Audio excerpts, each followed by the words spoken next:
This meeting is called to order. All members are present.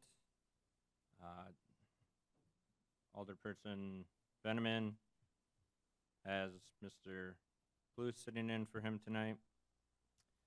Item 2, in open session, the committee may vote to go into closed session under section 19.85, para 1, para E of the Wisconsin statutes, which reads, deliberating or negotiating the purchasing of public properties, the investing of public funds, or conducting other specified public business whenever competitive or bargaining reasons require a closed session. In closed session, the committee will discuss negotiation strategy regarding the terms of a development agreement with Wood County, which will address the infrastructure development in the downtown Triangle area, including parking lot development, discontinuance of streets, utility relocation, deeding of property, street reconstruction, and reimbursement of expenses. Committee? Make a motion, we go in closed session. Second? Motion by Plouffe, second by Tim. All those in favor? Aye. Aye. Motion passes 3-0. The meeting will now go into closed session. Committee? I'll make a motion to approve the development agreement. Motion by Tim, I'll second that. second by Plouffe. All those in favor? Aye. Aye. Aye. Motion passes 3-0. Item 4, consider a lease and service agreement with Safe Haven Baby Boxes, Inc. for installation of a Safe Haven baby box at the Wisconsin Rapids Fire Department. So just go over a quick timeline here. We're moving at warp speed by government terms, or in government. But we met 2 weeks ago, heard from the Safe Haven Baby Box representative. We discussed. Consensus at that committee meeting was to consider it at the fire department. Last week, we received the contract for review, memos from the city attorney and the fire chief. Now that we have all that information, we are here to consider the next steps on contracting and implementing a possible Safe Haven baby program. I would just note to those in attendance or those watching that the items referenced, being the memos and the contract, are in the packet on the table and on the website. So with that, I'll leave it up to the room and the committee specifically, and any other alders that want to speak. We do have common council at 6. Go ahead. I just want to take a moment to again, to voice my continued support for the proposal of the installation of the Safe Haven box at the Wisconsin Rapids Fire Department. You know, since it was first introduced, I listened carefully to the concerns that were raised, particularly those expressed by the fire chief regarding logistics, staffing, and security. Those are important points, and I appreciate the thoughtful dialogue. And I understand the department is not technically manned 24/7 in a traditional sense. The firefighters are often responding to emergencies, serving the community, and may not always be present at the station when the Safe Haven box may be accessed.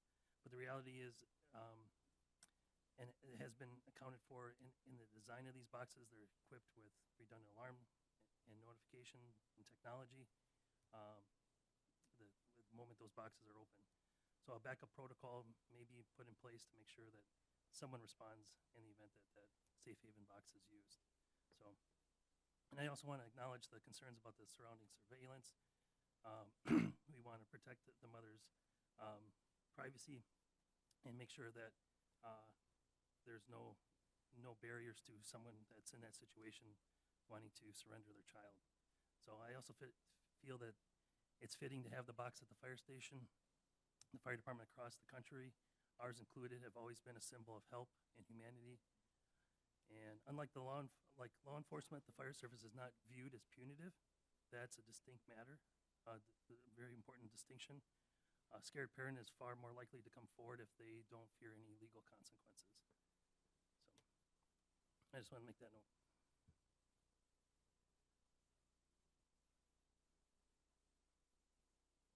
Thank you.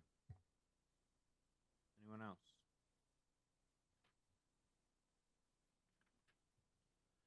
I agree with Justin 100% there. I think the 24/7 staffing issue, in their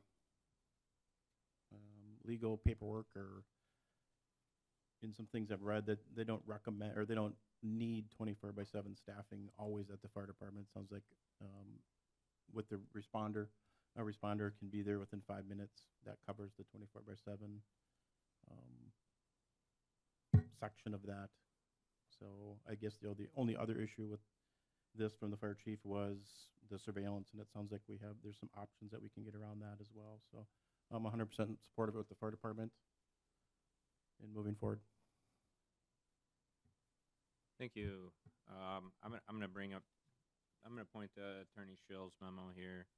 I don't know if this will bring discussion in a different direction or if anybody has any thoughts on this, but I felt that there was essentially 7 items for us to figure out as a council and internally here. So it was identification and location of installation, cost estimates for installation, 2, workable process for baby retrieval if no one on site, 3, identification of funds, both initial and ongoing, and I believe there's people here who will speak on that tonight. 4, approval of modifications to building and expenditure of cost. 5, approval of a receipt of donations or donation process. 6, negotiation of lease. 7, approval of lease. So one of the things that's in the packet is the contract, which I really hope everyone read over, because that specific contract, the one we've been given so far, is actually not written for us. It's kind of their generic sample. So at this, we would need to work something out so that we could get an official contract for Wisconsin Rapids, and also the lease agreement. So if you have any thoughts toward that, or you haven't had a chance to read it, take some quick time here. But that's kind of some questions I was hoping we could figure out tonight.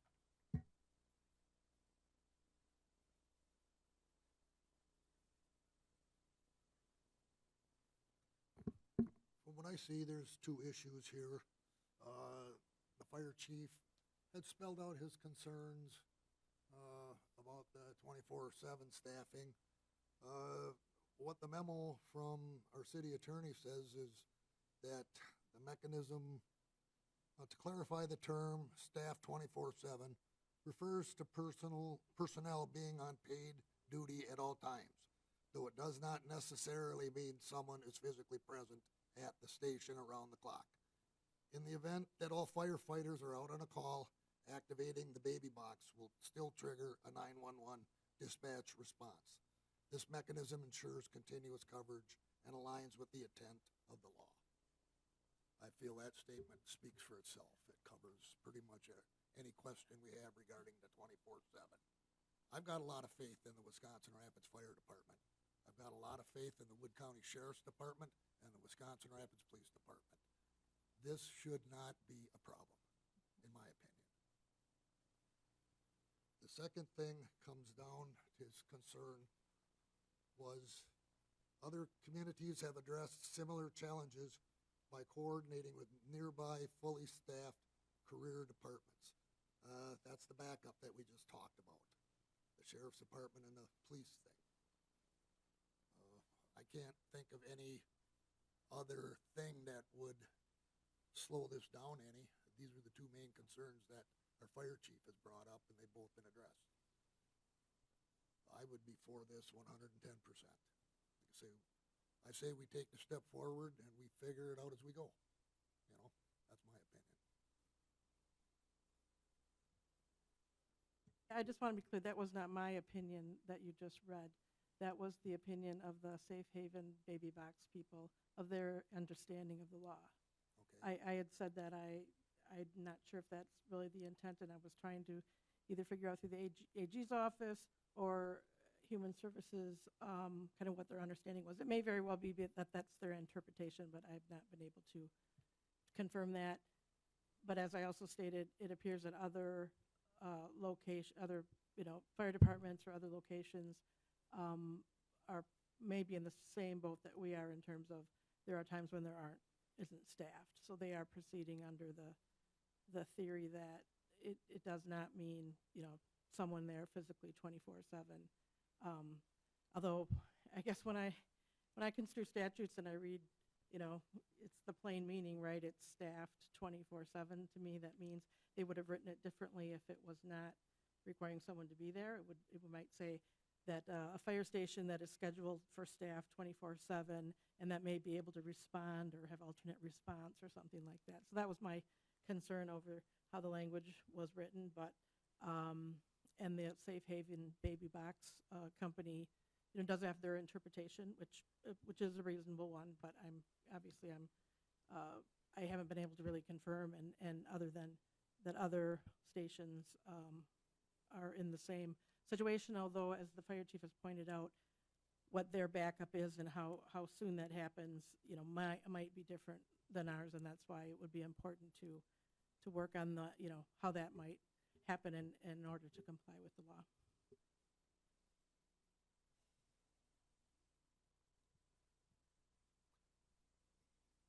Like I stated, I have faith in the fire department to figure out any speed bumps along the way. I'm gonna stick to that. Other cities are doing this. I don't see why we can't, why we're running into resistance. It's a very good program. It's been vetted. It's coming up north. Might as well be us. I'm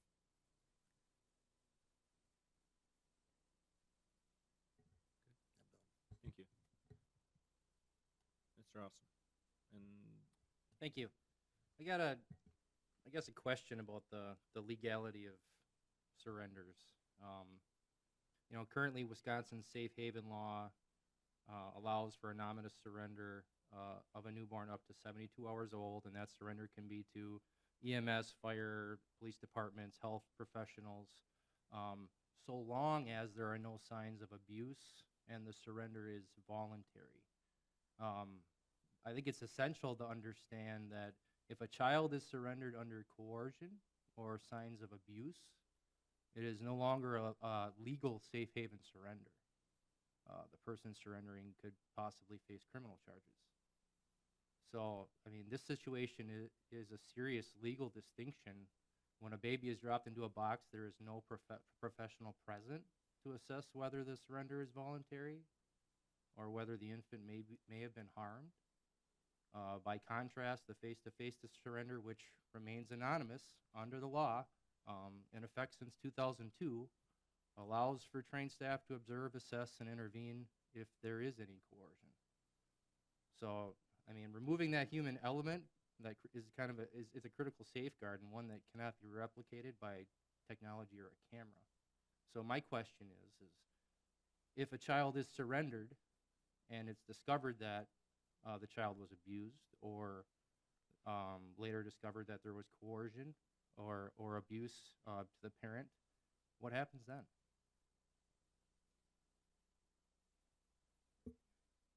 I'm done. I had something I was going to mention before that, but that's a good point that Mr. Austin brings up. But in that situation, I would just note that the most important part is then that child is then surrendered and no longer going to be subject to that abuse. We definitely would like to see justice for the person that committed the abuse, but at least the most important thing is that that child is surrendered, and I think that's the goal of the safe haven boxes. What I was going to suggest is there, the documents that we received as far as the contract goes, there's some notes of particular changes that may need to be made. Is this a situation where, like our previous agenda item that was worked on, in direction was given to city staff to create that agreement between those parties? Is this a similar situation where we would give a motion or direction to city staff, particularly the fire chief and the city attorney, to work out an agreement between the city and the safe haven parties to come up with a workable contract so this can become a reality? that is correct. Since we don't have a contract that is specifically written for the city this evening, that would be one of many possible next steps, if a committee member were to make a motion on that. Yeah.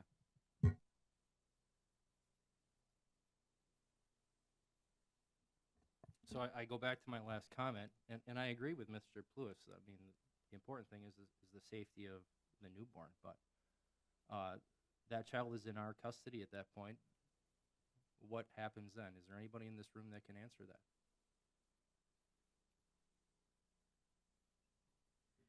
I mean, there's a, I'm sorry, I wasn't. I don't have it right in front of me, but, and maybe Sue probably could address it better. But, right, the obligation of the fire EMS person that retrieves the baby is to obviously render any care needed, and then they need to contact social services, the county social services, correct? And then, and give the baby to social services, and then they take it from there. So I don't think, our firefighters are not, don't necessarily need to determine, causation of any injuries or whatever. Obviously, they need to treat. They need to probably, give their observations, not about the person who left the baby, but regarding the care and the condition of the infant, and then give that baby to social services. And then it's my understanding, then that's kind of all on them after that point. But there are certain, within so many hours, I think something's supposed to happen, and then they then take the next step. And as I said, they might be able to speak to that better, although you're with health, not human services. But the state statute also has immunity from liability for any law enforcement officer, emergency medical services practitioner, hospital staff who takes the child into their custody in good faith. So we would not be held liable or responsible. None of our staff would be held liable or responsible if somebody surrenders an infant that then ends up being neglected or with social services for a civil or criminal proceeding. Yeah, thank you for that from Ms. Palmquist, but my concerns would be more towards accountability to the perpetrator than to our professional services. And obviously this turning into, something that could be repeated would definitely be something that I would be worrisome about. So I think, this is a great cause, and I understand, a lot of people feel the need for this, but yeah, we do have safe haven laws already in effect, and anonymous surrender can occur at any time to a fire, EMS, police department, or a health services professional. I think there's real value to having that face-to-face contact, and that's where I stand with this. So you can currently anonymously surrender your child right now as it stands without the box, and I don't know if a lot of people understand that.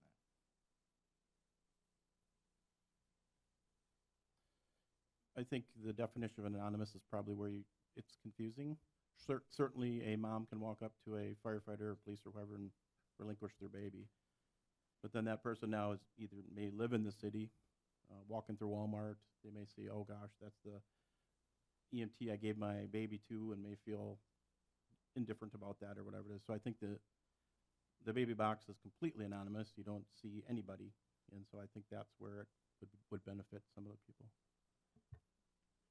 And I might say to that, if somebody's that worried about it, they could go out of town as well, right? It's an option. Ms. Yep. Palmquist. There's also the fear, of being judged when you do that. And being a rural community, or being any rural community, I think the more resources we can provide, the better. I did some research on how often these are used and some statistics, and I could go back to 2023. That's the earliest or the most recent I could find. And across the country, the Safe Haven baby box were used, or the Safe Haven laws saved over 4,000 lives, and 3 across the country were completely anonymously surrendered within the box. So it's very minimal. What is that, less than 1% that we could be helping, but it saves someone from seeking any alternative and fear of judgment, even if that is not running into someone at Walmart. Thank you. Maybe we'll be able to get more, sorry, my microphone thing is ripped off, but maybe we'll be able to get more clarification on this at Common Council going forward, but, for me, I'm in support of Safe Haven baby boxes. I think it would be great if we have one here in Rapids. I want to make sure that the Wisconsin Rapids Fire Department, which is what we're discussing tonight, is the right place for it.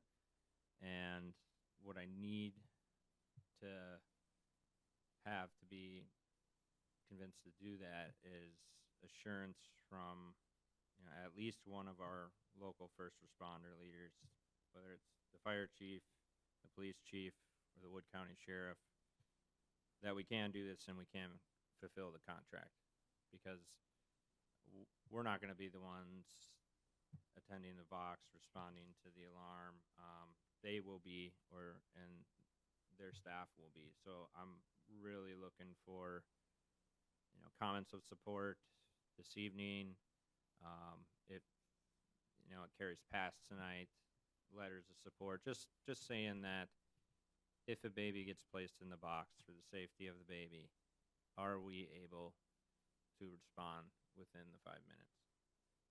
Because I haven't yet gotten that. It sounds like when I've heard from these leaders of them speaking in the public in interviews, or, obviously we have the fire chief's memo in the packet, there's support, but no one's directly saying, yes, we can 100% do this.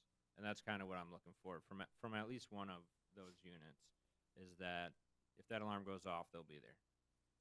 So, and, the police chief is usually in attendance at council meetings. He might be here this evening. Maybe he'll have something to say on that. Maybe the sheriff will be in here. And we have the fire chief here now, who has explained in the memo that oftentimes, as recent as last week, they are all out at a fire, and they are working on extinguishing that for some time. And the week before that, there was a press release of there was 50 fighters from the local areas putting out a fire on Oak Street. So I just want to make sure that we're able to respond when that box is opened. That's going to be the thing for me, is just that we can 100% fulfill this, and we are assured that by our leaders of our first responders. Follow-up question to that. I don't see anywhere in this contract, and I've read it quite a few times, or within the state statute, that we have a certain amount of time to respond. The infant is placed in a temperature-controlled, secured box. They would be presumably safe there for longer than 5 minutes, and unless I totally overlooked it, there's nothing that says we have to respond within a certain amount of minutes or a certain time frame, or even immediately. It's just that we have to have someone be able to respond to a 911 call that is triggered when that box is open and used, which I would be shocked if we don't respond to.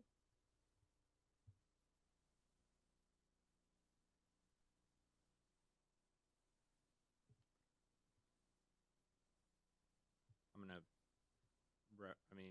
reference some of the stuff on their website, but before I do that, I did get a email from a resident who I will read. Again, these will not be my thoughts, but the residents, they have some questions and comments.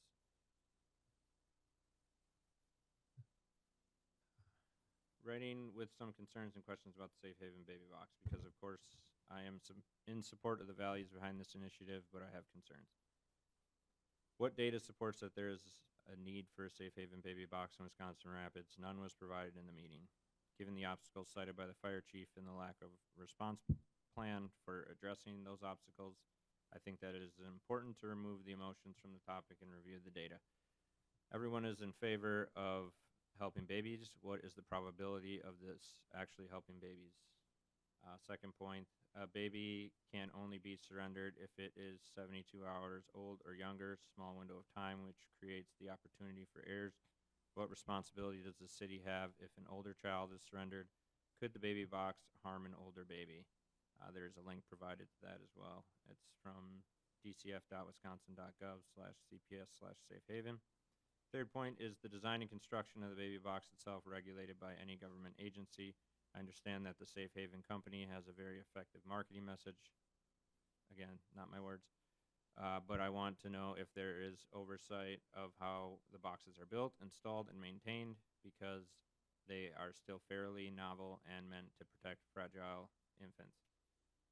Final point, I'm disappointed that the Sheriff's Department inability to provide unmonitored access to a box was taken seriously while the fire department's was ignored.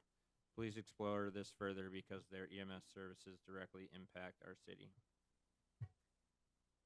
Clearly, there is a need for policies that are further upstream to help prevent the need for these boxes, but given that that isn't being discussed at this time, I would support signage at the fire department stations and other first responder locations that provide information about the Safe Haven law, as well as resources available to help the parents, whether they choose to keep the baby or confidentially surrender them. So I notified her that I would read that to the committee and council. And if anybody can speak to those questions, please do. If not, if you have them, reach out. I'm still working on answering them for her. But those are questions and comments from a resident of mine. And again, I'm just, those are her words.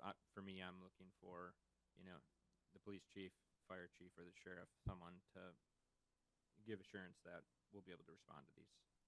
And that's where I'm at with it. So.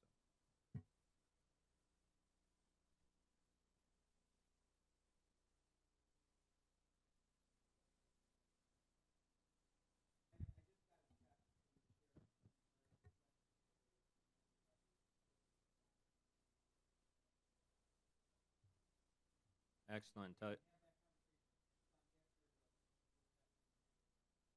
Excellent. Thank you.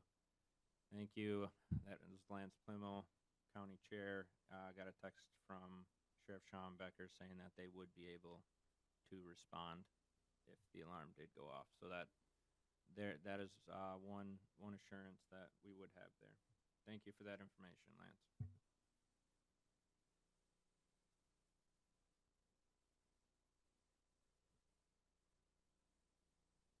I guess I'd be willing to entertain a motion to go on with the next steps of getting the contract specifically for Wisconsin Rapids and having Sue look over that. I don't know if we can do anything before that. I guess that would be probably the next step. The next step of getting a contract specifically for Wisconsin Rapids, because that's what we're missing, I understand. The one that we have now is not specifically for us. Having Sue read over that and see if there's questions or concerns that we can, I don't know if we bring it back to this council or to the council or to this committee.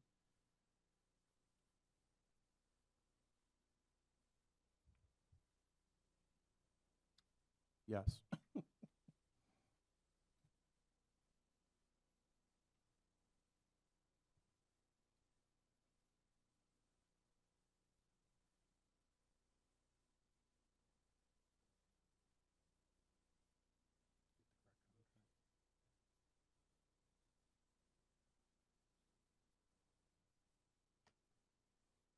So I guess the motion would be for Sue to get the correct contract from Safe Haven Baby Box for that to be put at the Wisconsin Rapids Fire Department.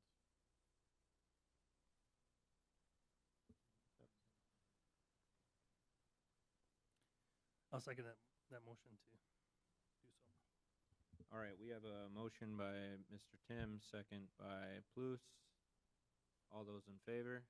Aye. Aye. Aye. Motion passes 3-0. Item 5 is adjournment. This meeting is adjourned at 5:35 p.m.